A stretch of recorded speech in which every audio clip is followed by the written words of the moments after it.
avec les deux États à la clé. Et pour ce qui est du Liban, nous appelons aussi au cessez-le-feu. All civilized countries should be standing firmly by Israel's side. Yet President Macron and some other Western leaders are now calling for an arms embargo against Israel. Shame on them. Just imagine the people back in the day when they would have to travel certain distances for months or even years. What is one thing that they would carry with them? The Quran. Why? Because they did not have it on their mobile devices or their gadgets. Brothers and sisters, imagine you have an app, the Qurani app, which not only shows you how much rewards you get, but reminds you to read the Quran, gives you reminders. Download the Qurani app now and let it testify for you on Yawm al-Qiyamah that you read it wherever you was. Assalamu alaikum wa rahmatullahi wa barakatuh, brothers and sisters and dear friends. Before I go into the video, inshallah, we are here every Sunday and Friday at the Dawah table, inshallah. Please guys, whatever you can donate, it will help our Dawah table to continue. We're trying to raise funds for 9 months so we can carry on giving our Dawah. Let's get straight into the video. Benjamin Netanyahu, the Satan of our time, the Pharaoh of our time, has now lost his mind, and it's so much so he is now threatening Macron. I mean, out of everybody in that life, subhanAllah, can you imagine? It's like Abu Jahl threatening Abu Lahab, yes? And subhanAllah, brothers and sisters, we're going to watch the video now of his dismay.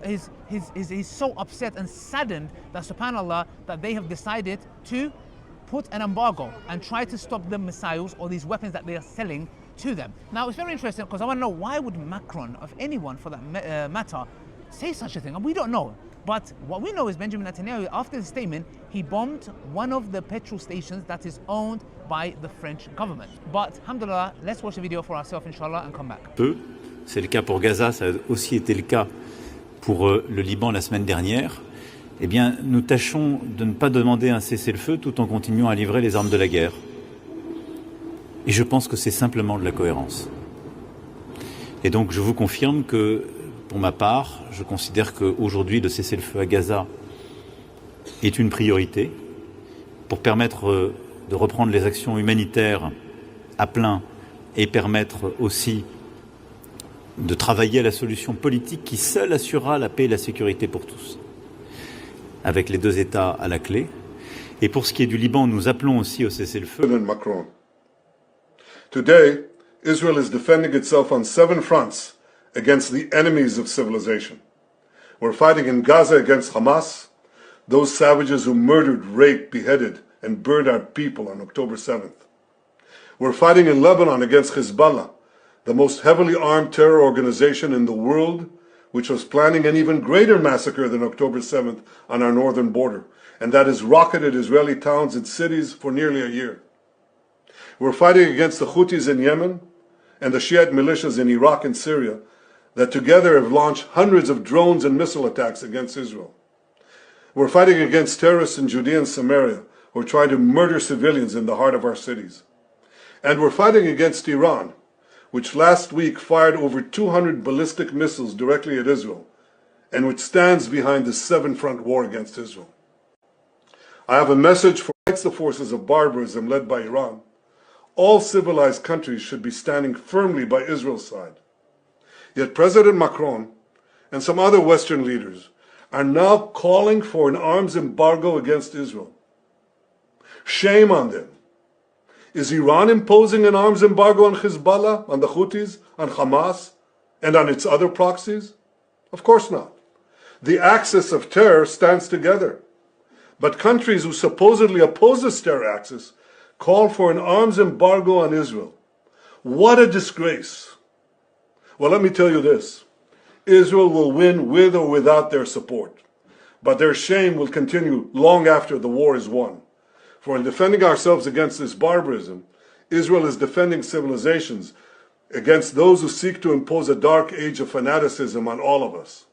Rest assured, Israel will fight until the battle is against the forces of barbarism led by Iran. سمر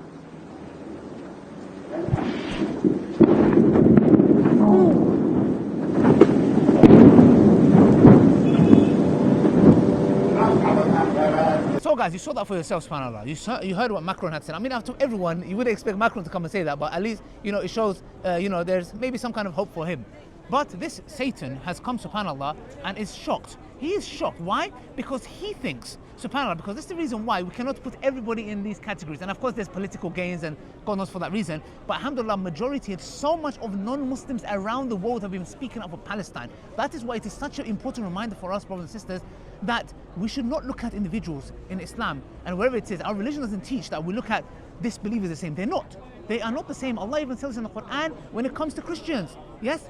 They are not the same. So for us, it's very important to understand that there are good individuals, there are Muslim, non-Muslims who are on the rooftops of Elbit systems, literally protesting, putting glue on their hands. How many Muslims do that? How many of us go and do what they're doing? So it shows there is goodness in them. We ask Allah subhanahu wa ta'ala to guide them to Islam. But subhanAllah, brothers and sisters, may Allah subhanahu wa ta'ala carry on exposing Israel, and I believe their end is coming. And a time will come where the Christians and the Muslims and the Jews will live under that banner of Palestine once again, inshallah. And surprisingly for you all as well, to see Macron telling the Western world to stop arming Israel is a big shock to the system. And to me, I was like, no way, but it is a reality. And that's the reason why Benjamin Netanyahu, the corrupt, vile Pharaoh individual of our time, may Allah subhanahu wa ta'ala destroy him in this life and in the hereafter, is losing his mind. The whole world is now seeing the reality of Israel with their own eyes. They are losing the battle in when it comes to social media, people's perception, universities, all around the world. They are losing the battle against Hamas, Hezbollah, Iran. They are losing this battle on all grounds. And they have 10,000 Israeli soldiers have been either killed or wounded or disabled. May Allah subhanahu wa ta'ala increase them in this misery, inshallah, and humiliate them and give an end. And inshallah, our brothers and sisters will be liberated. May Allah subhanahu wa ta'ala bless you guys. Assalamu alaikum wa rahmatullahi wa barakatuh.